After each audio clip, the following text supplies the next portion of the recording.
What's up, you guys? All right, so I was literally recording and then I ran out of space on the camera and it stopped.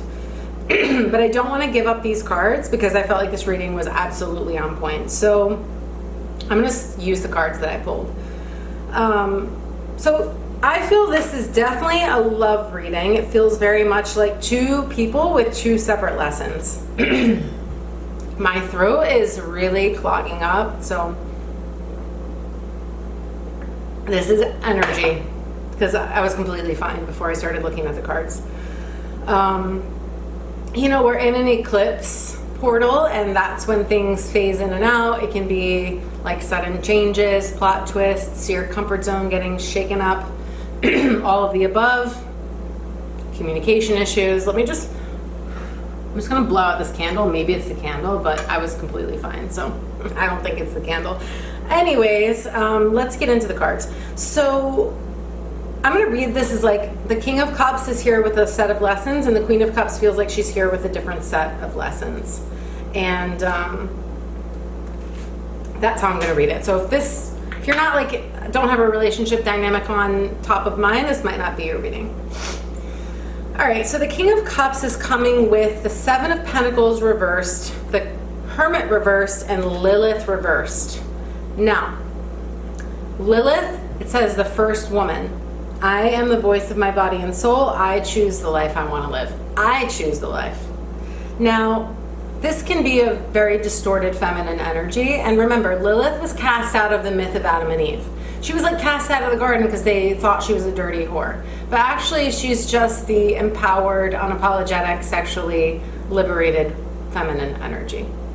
And in the reverse, this is a woman who has a lot of issues with that, right? Or a feminine imbalance within yourself if you're a man with this energy, your sexual energy, your power, your truth, and speaking it, which could be why my throat is all clogged up. But the King of Cups and the Queen of Cups are upright, so that tells me that this is like a balanced, like these two people, whoever they are very in tune, emotionally aware, and also there's like a deep bond here, I feel, emotionally, telepathically, like psychically, because that is very Cups energy. But wherever this person is at, like this King of Cups energy, things are not, the harvest is not growing here. Could be 7 weeks, 7 months, 7 years of effort. It is not growing.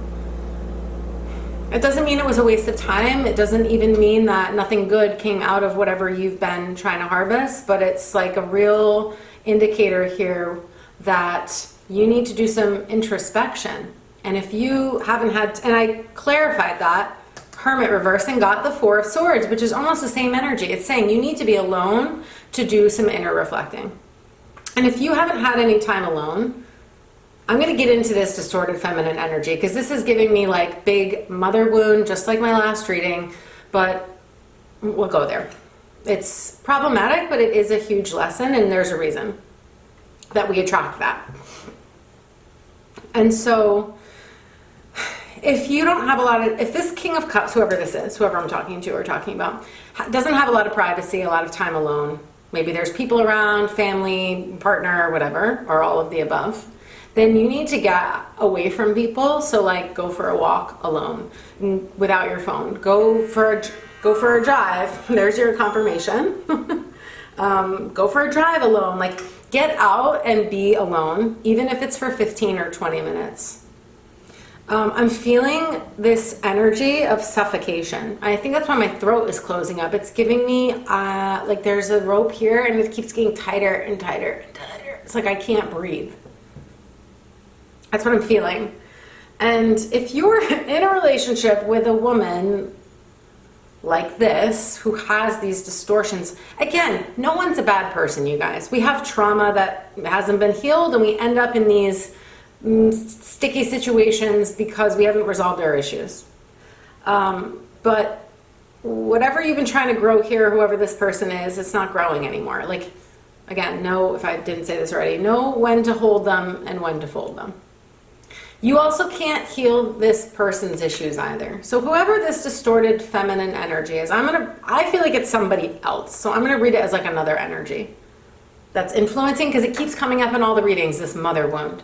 If you're a man with a mother wound, just like a woman with daddy issues, if you're a man with a mother wound, you often end up with women who are like, first of all, there's not like a sexual attraction usually. Maybe there is, but a lot of times over time that quickly wears away, and it ends up being like you're not attracted to this person, you don't have any chemistry or polarity, there isn't a feeling of attraction, there's a feeling of enmeshment. It's like, can't live with them, can't live without them, which is very trauma coded. But it's like, you don't want to be with this person physically necessarily, but also emotionally you feel so guilty to leave them because they're so distorted and insecure that they use those emotional manipulation tactics to keep you around, to get you to stay. Because they have abandonment issues and insecurities, not because they're a bad person. Most people are not bad people, they're wounded. And then if your wounds are compatible, you come together like magnets and it feels like it's all normal until it's not. So this type of energy can be very controlling, very smothering, which might be why I'm feeling like I'm choking, and very clingy. Even if they're avoidant of the issues and they don't want to deal with stuff, they can be extremely clingy emotionally because they don't want to be left alone. Oh, it's so exhausting. I get it. I've helped a lot of people through these relationships to get out of them. But the only reason you'd end up in a relationship with a person like this is because there's something within you that hasn't been resolved yet. And usually it's that if you feel guilt and shame, this person consciously or subconsciously uses that as a way to keep you hooked in. And they make you feel, even though this isn't true, they make you feel like if you leave them, they'll die, they won't live without you, their whole life will fall apart. But that's not love. Love is freedom. Love feels free, real love. But most people don't know how to cultivate real love because they're so busy with their agenda and trying to not be left alone and trying to not be abandoned that there is no space for real love because they're so terrified of being left alone. Most people just don't want to be alone. Or you're a lone wolf, and so you never let anyone in. But that's a different story. This is not that. This is like you're with someone so attached that it almost feels disgusting because you don't want to be this close to this person, and yet you can't. It feels like there's no space. All these readings, it's like over and over, the message is like, be alone, like take some time to yourself. But sometimes when a person like this, in this type of distortion, They get the vibe. They know that you don't want to be there anymore or that things are changing and they get terrified, so they put it on extra hard. Never leaving you alone, always planning things, be around family, kids, whatever, vacation, here, there, trip, blah, blah. It's like you don't have a fucking second to breathe. That's what I'm getting. I'm getting this feeling of like, let me breathe. But guess what? This isn't going to get better. In fact, what I'm getting from the card is like the longer you stay in these types of situations, the worse it gets because it's fear that's driving the connection. But again, someone can only use like emotional manipulation. It will only work if you're allowing that guilt and shame to be activated. Like if you get to the point where you're like, I don't feel guilty anymore. I might have fucked up and done things. Like I had to get to this point. That's why I help people with this Lilith archetype to integrate their stuff so they don't feel guilt and shame anymore. So they don't let that run their lives. Because if you do, you get with people who use that against you. Because that's how they get their needs met. Because they don't know how to get their needs met in a healthy way. Because they don't even know how to meet their own needs. They use other people as supply. A partner, their own children, family members, or all of the above. It's a lot, but I've helped a lot of people out of these types of relationships, and not one of them has ever said to me, God, I miss that smothering, intimate, lack of intimate, sexless relationship or something. Because a lot of times you end up, if you're a man with a mother wound, you could really end up with a woman who, like, you're not physically attracted to them. You don't even want to be with them. But then it's like, I can't leave them. But that's the trauma talking. So when you realize that you are not someone's source, that you cannot ever fill that void for this other person because that's their job and they may not do it, and then you need to be so prepared to be punished. Because what happens a lot of times, unfortunately, I wish this wasn't the case, because when I got a divorce, for example, or when I got a divorce, I did it in a way that was like amicable. And I was the one that wanted it. And, he didn't want to get divorced. He would have stayed with me, but it wasn't a good relationship. And it was the best thing that ever happened for both of us. I had to be the one to take the step. He wouldn't have done it. And I thought I was going to catch a lot of flack from people for leaving him. And I really didn't. Like, I thought it was going to be worse. But when you're with a person like this, they tend to use any resource that they can to keep you there. Because they don't want to be alone. So it's like they might throw a huge temper tantrum and try to use that emotional guilt tripping you into staying, like, oh my God, I can't live without you. How could you do this? You'll ruin the whole picture, the family. You're going to break up the family. Blah, blah, blah. Or it could be like a smear campaign, turning everyone against you. You're such a bad person. How could you do this to me? They play the victim. You got to be prepared for anything. Unfortunately, I wish this wasn't the case. I wish more people could consciously uncouple, but most people aren't mature enough to do that. I try to help people get there, but listen, that's not everyone's story. So that's what I'm getting on this King of Cups. You need to, whoever this person is needs to spend, and again, it's a mirror. So if this is the case for someone else, then you need to probably also do some introspection, do some reflecting. Now, so that you can come to your own conclusions without everyone influencing you around you. Because like I said, a woman that is this distorted, an energy that I keep getting in my readings of this mother wound, of this distorted feminine energy, they will try anything because they're so terrified to sit with themselves, to be with their own shit, because it's painful. So unfortunately, some people go an entire lifetime. They use the people in their life as supply. Like energetic supply. And if you take the supply away from a person like this, they will freak out and they'll try to stop you from walking away, and you're just going to have to be so brave. You're going to have to do it for yourself. You need to get to the point where you feel deserving of love, whoever this person is, and vice versa for the person that they're mirroring. You need to feel like no matter what I've done in my life, I deserve love. I deserve to be forgiven. This person might not forgive you, but you need to forgive yourself. You need to release some of that guilt and shame, or it will be used against you. That's the hook. That's where they get the hook in. I've been there. The moment I was like, one, I deserve to be happy, and me staying with someone because I feel guilty and ashamed is not love. This is damaging. I'm miserable. This other person might not be as miserable as me, but they're in denial. And I'm not in denial anymore. It takes two to tango. It takes two people in denial to keep that facade going. The second that one person, whoever it is no longer in denial and starts to tell the truth, it's going to change things really fast. So you got to be prepared for the storm, because a person like this is going to make it very difficult for you to leave. They're going to try their hardest to keep you around. Because that's the reason that you're still together, or that you got together in the first place. It was to fill a void. It wasn't because you were genuinely in love. Real love feels like freedom. And guess what? I couldn't even read this without my glasses, and then I looked and I'm like, wow. It says, and remember, these oracle cards came reversed, but with the Queen of Cups, it's coming with the Devil card upright and the Two of Pentacles reversed. So this feminine energy, whoever this is, also has a lesson to learn around this dependency, or this unhealthy attachment, because you're learning, this person's learning how to model love as freedom.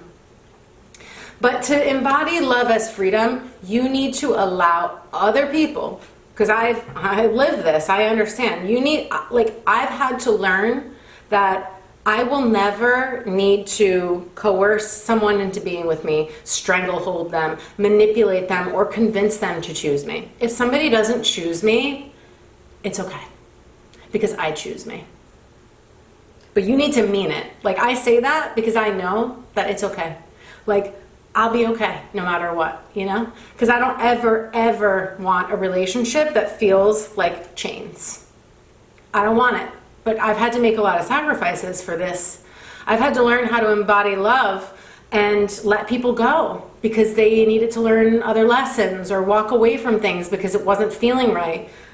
You want someone to completely choose you voluntarily because they feel free with you. If someone doesn't come, then either maybe they're not the right person, maybe it's not the right time.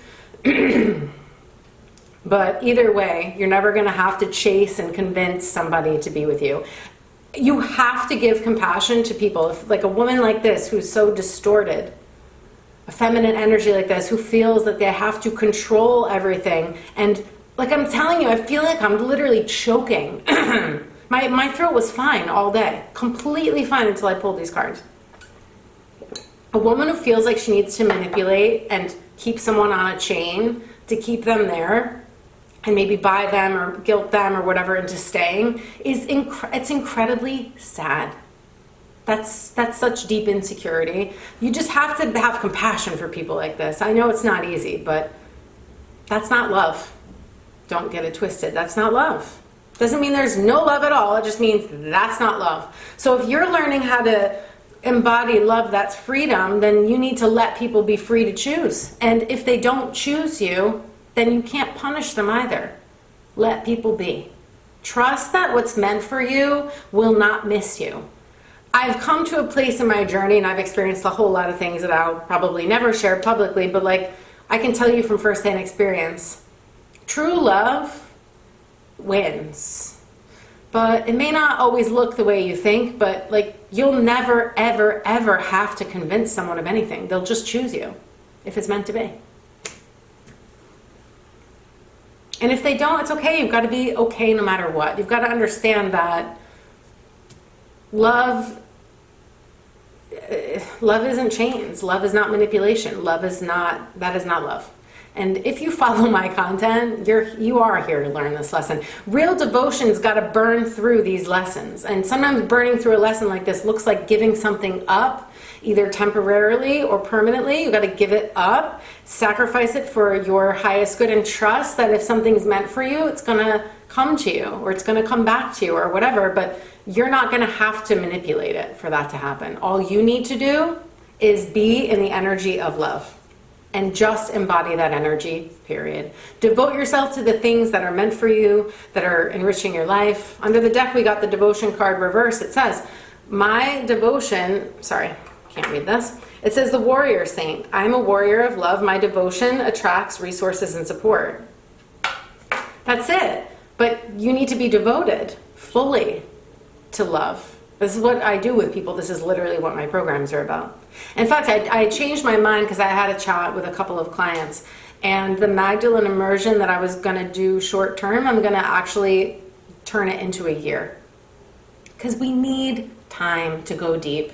That's where I find people have the most success in my world. Because this type of work doesn't happen overnight. You have to be so devoted to burn through the resistance. And these patterns can be really sticky. And so it takes a lot of persistence to move through it without like sabotaging connection, without losing sight of the love. But love doesn't always look like you get your way. But you will karmically, you will always be blessed. And you have to understand the difference there. You have to get your ego out of the way for a little bit. You know, I've had to walk away from a lot of things for a time to get my real blessings. And it looked like I was losing, quote unquote. And I've talked about this before. You're never losing when you choose love, when you choose integrity, never. But it doesn't mean you always get your way right away. And that can feel disheartening, you know? But you have to understand the laws of karma. You only get what you give. If you want unconditional love, you have to give it. And giving it sometimes looks like sacrifice. It looks like you have to give something up maybe for a while. I can't stress it enough. You're not going to have to stranglehold a person into being with you. You will not have to convince them of anything. They will come. They will choose you. And if you have an issue with not being chosen, it's because you're probably self-abandoning. So stop self-abandoning, start showing up for yourself, start meeting your own needs. And again, you need to feel worthy of love no matter what. Like you get the love you think you deserve. And if you don't think you deserve love because you have a lot of shame or you have a lot of guilt or you feel bad about yourself, then that's exactly what you attract. It doesn't mean that that's the best it gets. It means you have to shift your mindset. You have to do that inner work. That's what I do with my clients. So to wrap this up, under the deck, we are getting Ace of Cups, Six of Swords, Knight of Swords. There is an opportunity for a new emotional beginning. But this starts with self-love, and I'm really getting that here. It's like different lessons for these people. So the feminine energy has like a letting go that needs to happen, a surrendering is the word to love, and trusting that like the unhealthy connection is not it. Like this is not the way that you get a relationship to come together. This is the pattern you need to break. You just need to embody love and trust that love will find its way. This masculine energy needs to break a tie with the distorted or heal a distortion within themselves, their own feminine energy, so that they can also freely choose love and not get hooked in over and over to this like manipulation. And this requires a deep self-love. And like I said, forgiving yourself if you feel bad about things you've done in the past is a process. You have to give yourself grace. But there's like a need to move forward here. You got to move forward. You got to move on mentally from the past and keep moving forward. And there may be an opportunity here to communicate. Something might need to be, I mean, with my throat getting so closed up, you might need to communicate something. And it's okay, you know, you might need to clearly say something, communicate something. Be clear though. Do not be passive aggressive. Don't tap dance around the thing. Say what you need to say. That's another part of your healing. That's where you find your power, when you can ask for your need to be met and then surrender what the other person does with it. Because they may say no, but at least you spoke your truth. Say how you really feel. Say how you really feel. Don't manipulate and twist it and into a pretzel so that hopefully you maybe get the answer that you want, but you're not really being honest. No, spit it out. Just say it. That takes real vulnerability, courage, and strength, but that's how you get what you really want in life. You need to be courageous enough to ask for it. And then be okay if people can't always meet your needs. Because sometimes people are going to say no, and we can't punish people for that. That's real emotional maturity. So I'm going to end it with that. If you guys want a 90-minute one-to-one, I'm offering intuitive sessions. What else? Yeah, the Magdalene Immersion, I'm changing it up to be a year long, just like Rose Temple. That was my favorite program I've ever run. I did it 2 years in a row, and then it needed to evolve. It needed to evolve. So the Magdalene Mysteries is an evolved version of Rose Temple. If you were in Rose Temple and you want to work with me again, that would be a perfect place to come back in. It is more of an intermediate program. So that's what I've got going on. And if you're on the fence around these things and you want to start somewhere, I have an audio bundle called The Vow and Fully Claimed. And this is like if you're wanting to be in union, but you have a few lingering things to wrap up, like that's if you're single, it's like how to really cross that final threshold and start to really call union in and align with that energy. So, and align with the energy specifically of devotion. And that bundle's only $39. It's 2 audios. They're almost an hour long each. So the links for those are below, and that's it. I will talk to you guys again soon.